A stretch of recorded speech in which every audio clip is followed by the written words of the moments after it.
안녕하세요. 찬양을 감사합니다. 기도하겠습니다. 하나님 아버지, 이 시간에 내가 그니라는 말씀의 제목으로 은혜 받기를 원합니다.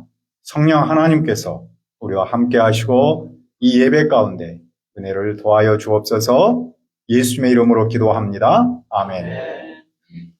어느 날 만일에 어떤 우리의 이세 중 한 명이 나는 누구누구의 딸입니다 라고 선언한다면 어떨까요? 상상할 수 있을까요? 그녀는 단순히 자신이 누구인지를 밝히는 것을 넘어서 부모로부터 물려받은 권위를 드러내는 일일 겁니다. 오늘 말씀에서 예수님은 대제사장과 종교 지도자들 앞에서 내가 그니라 라고 선언합니다. 그 의미가 무엇입니까? 첫째, 버림받으신 예수님. 예수님께서 겟세마네 동산에서 제자들과 대화를 마치기도 전에 12 제자 중 하나인 유다가 왔습니다.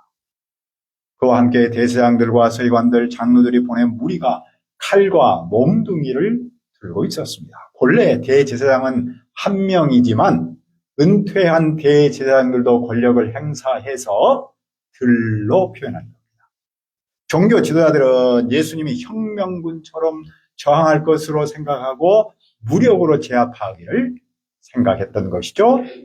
예수님을 팔아 넘긴 자 유다는 바로 이 체포조에게 내가 입을 맞춘 그 사람이 바로 그 사람이니 단단히 체포하라고 일러두었습니다. 그리고 유다는 예수님께 다가와 랍비어 하고 외치며 입을 맞췄습니다. 그러자 그들은 예수님께 손을 대어 체포했습니다. 그 순간 곁에 있던 어떤 한 사람이 칼을 빼서 대제사장 종의 귀를 잘랐습니다. 예수님은 그들에게 내가 강도나 되는 것처럼 칼과 몽둥이를 들고 나를 잡으러 왔느냐라고 말씀하십니다. 예수님은 강도가 아니죠. 그런데도 그들이 예수님을 이렇게 체포한 이유는 무엇일까요? 49절을 보십시오. 내가 날마다 너희와 함께 성전에 있으면서 가르쳤으되 너희가 나를 잡지 아니하였도다. 그러나 이는 성경을 이루려 함이라. 종교 지도자들은 성전에서 예수님을 잡으려면 찾을 수 있었는데도 체포하지 않았습니다. 그들이 이제야 예수님을 강도처럼 체포한 것은 바로 성경을 이루려는 겁니다. 우연한 일이 아닙니다. 제자들은 어떻게 되었습니까? 그들은 모두 예수님을 버리고 다 도망쳤습니다. 이것은 예수님께서 이전에 말씀하셨던 너희가 다 너를 버리라라는 말씀을 이룬 일이죠. 한편 한 청년이 몸에 혼유불을 두른 채 예수님을 따라왔습니다. 그러나 그들이 그를 붙잡으려 하자 그는 둘렀던 혼유불을 버리고 도망쳤습니다. 우리는 그 청년을 마가복음을 기록한 마가라고 믿습니다. 제자들과 이 청년의 도망을 통해서 말하는 바는 무엇인가요? 첫째는 인간의 연약함입니다. 제자들은 예수님을 절대 배반하지 않겠다고 굳게 다짐했습니다. 하지만 그들은 결정적인 순간 두려움에 사로잡혀 예수님을 버리고 달아났습니다. 이를 통해 우리도 두려움에서 믿음을 포기할 수 있는 연약한 존재라는 사실을 깨달아야 합니다. 둘째로 버림받으신 예수님입니다. 예수님은 제자들에게 버림받으셨지만 홀로 하나님의 원함을 이루기 위해서 그 길을 가십니다.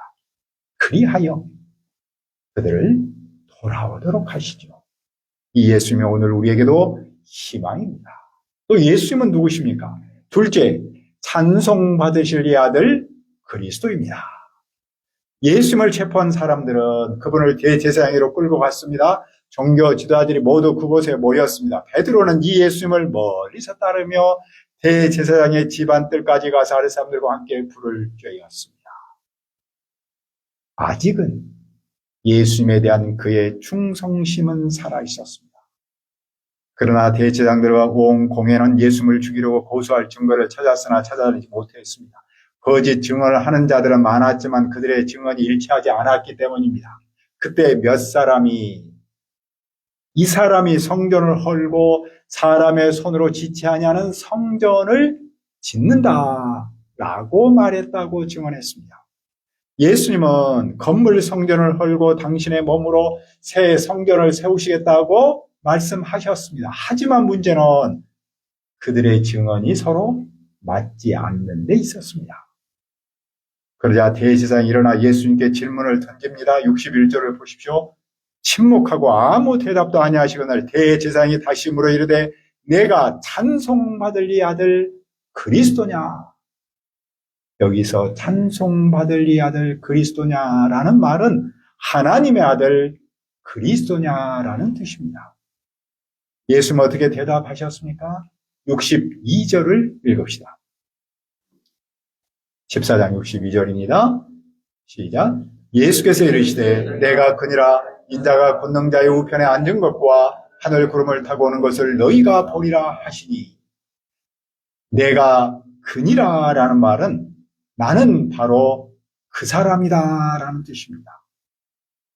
다시 말하면 나는 찬송 받으실 이의 아들 하나님의 아들 그리스도다라는 뜻입니다. 예수님은 대제사장의 직설적 질문 앞에서 당신의 정체성을 명확히 밝히십니다. 이제 예수님은 당신의 정체성을 감출 필요가 없어졌기 때문입니다. 하나님의 아들 그리스도 예수님은 장차 권능자의 우편에 앉으십니다. 이 말씀은 하나님의 권위와 능력의 자리에 앉는다. 다시 말해서 예수님께서 왕으로서 온 세상을 다스리신다라는 뜻입니다. 예수님은 십자가에서 죽으시고 살아나셔서 하나님 나라로 가십니다. 그리고 하나님 우편에 앉으셔서 온 세상을 다스리시는 왕으로 임하십니다. 그리고 예수님은 하늘 구름을 타고 세상에 다시 오십니다. 구름은 하나님의 영광스러움을 상징합니다. 예수님은 하나님의 영광스러운 모습으로 세상에 다시 오셔서 믿는 자를 구원하시고 믿지 않는 자를 심판하십니다. 그런데 놀라운 사실은 이 예수님의 다시 오심을 미래 세대가 아닌 바로 그 자리에 있는 그들이 본다는 점입니다. 지금 예수님을 체포하고 신문하는 그들이 장차 예수님이 세상의 왕으로 오시는 것을 봅니다. 그러면 이 말씀이 마가 교회에 주는 의미는 무엇인가요? 그것은 예수님의 정체성에 대한 확고한 믿음을 강조하는 겁니다. 예수님은 단순히 선생이나 도덕적인 지도자가 아닙니다. 하나님의 아들 그리스도이십니다. 그분은 세상을 다스리시는 왕이며 다시 오시는 왕입니다.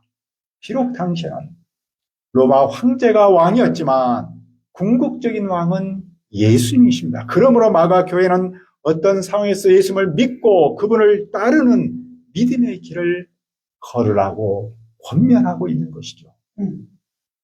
오늘날 우리가 처한 현실은 어떠합니까? 오늘 우리는 전쟁에 많은 소식을 듣습니다. 또 여기에 정치적인 혼란도 혼란스럽죠. 사회적인 불안정과 경제적 어려움 등 다양한 문제에 직면해 있습니다. 이런 상황에서 우리는 때때로 낙심할 수 있습니다. 그러나 바로 그때 예수님께서 모든 상황을 다스리고 계심을 믿어야 합니다.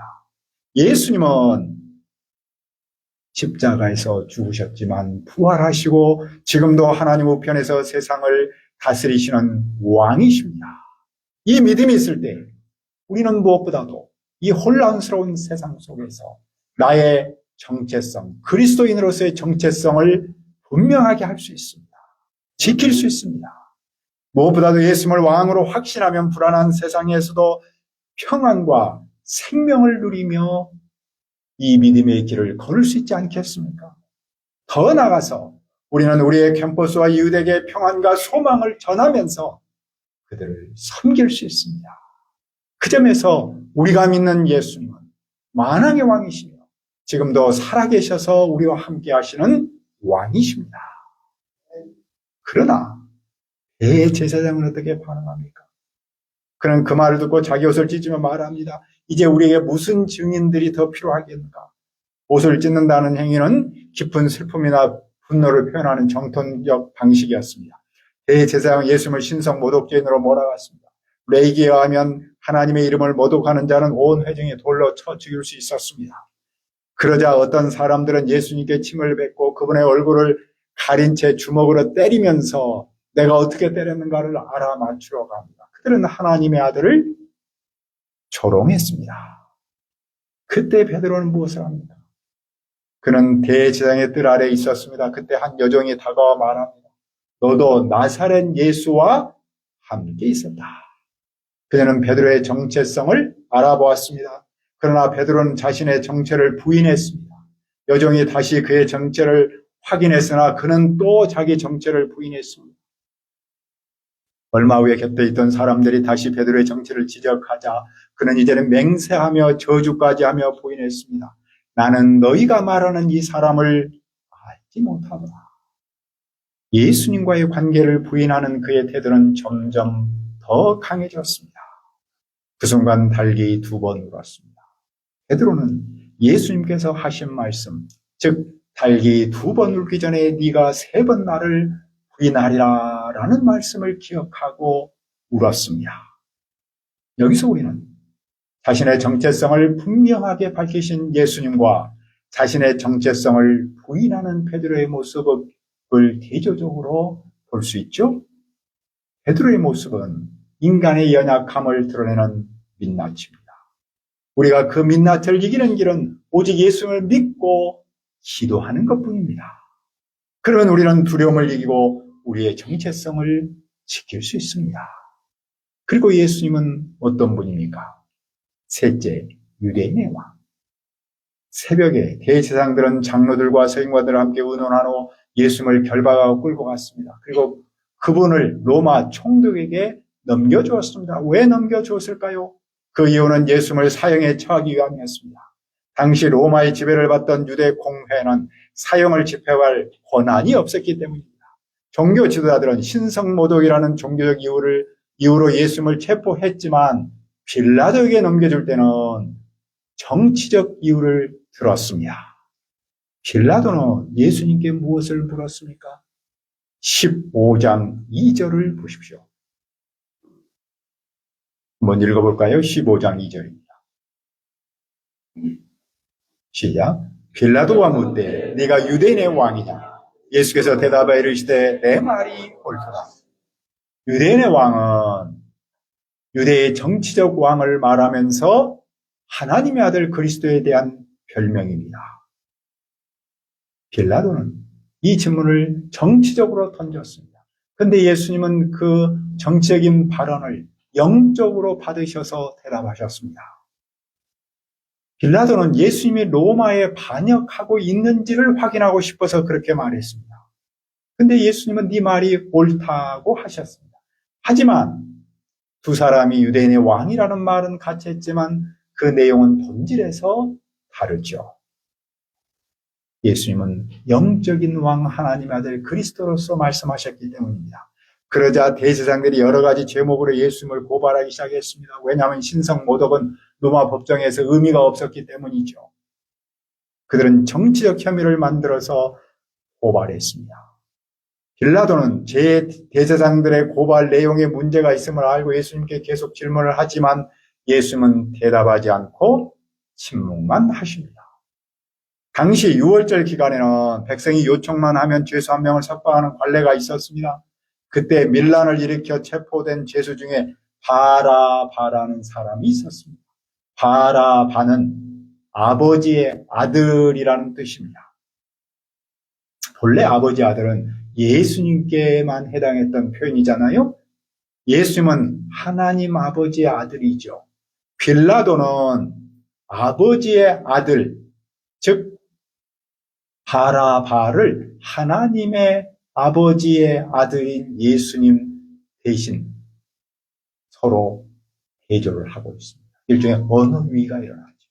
빌라도는 사실은 마음속에서는 아버지의 아들인 바나바 대신에 하나님 아버지의 아들인 예수님을 풀어주고 싶었습니다. 왜냐하면 그는 대제사장들이 예수님을 시기씀으로 넘겨준 줄 알았기 때문입니다. 그러나 대제사장들은 사람들을 선동해서 오히려 바라바를 놓아주도록 했습니다. 답답해진 빌라도가 묻습니다. 그러면 너희가 유대인의 왕이라고 부르는 이 사람을 어떻게 할 것이냐? 이것은 약 2000년 전 어느 봄날 금요일에 빌라도가 직면한 고민이었습니다. 비록 죄수를 풀어줄 수 있는 권한은 빌라도에게 있었지만 현실적으로는 그 선택은 군중의 손에 달려 있었습니다. 그러자 군중이 다시 외쳤습니다. 그를 십자가에 못 박아라. 그들은 자기 왕을 십자가에 못 박아 죽이기를 원했습니다. 사실 십자가형은 로마에서 실행하는 반역주인에게 하는 거였습니다. 그러므로 이스라엘 사람들은 자기의 왕을 반역주인으로 죽이기를 원했던 것이죠. 빌라도는 더 당황해서 묻죠. 왜 그러느냐? 도대체 무슨 악을 행했느냐? 그러나 군중은 더욱 소리가 높아졌습니다. 그를 십자가에 못 박아라. 결국 빌라도는 군중을 달리게 해서 바라바를 석방하고 예수님을 채찍질한 후에 십자가형에 넘겨주었습니다. 죄 없으신 예수님은 십자가에서 죽으시고 채찍맞고 대신에 죄인인 바라바가 풀려납니다. 빌라도는 예수님을 석방을 했지만 결국 군중의 압력에 굴복하여 그분을 넘겨주었습니다. 이 사실에서 우리는 무엇을 생각할 수 있습니까?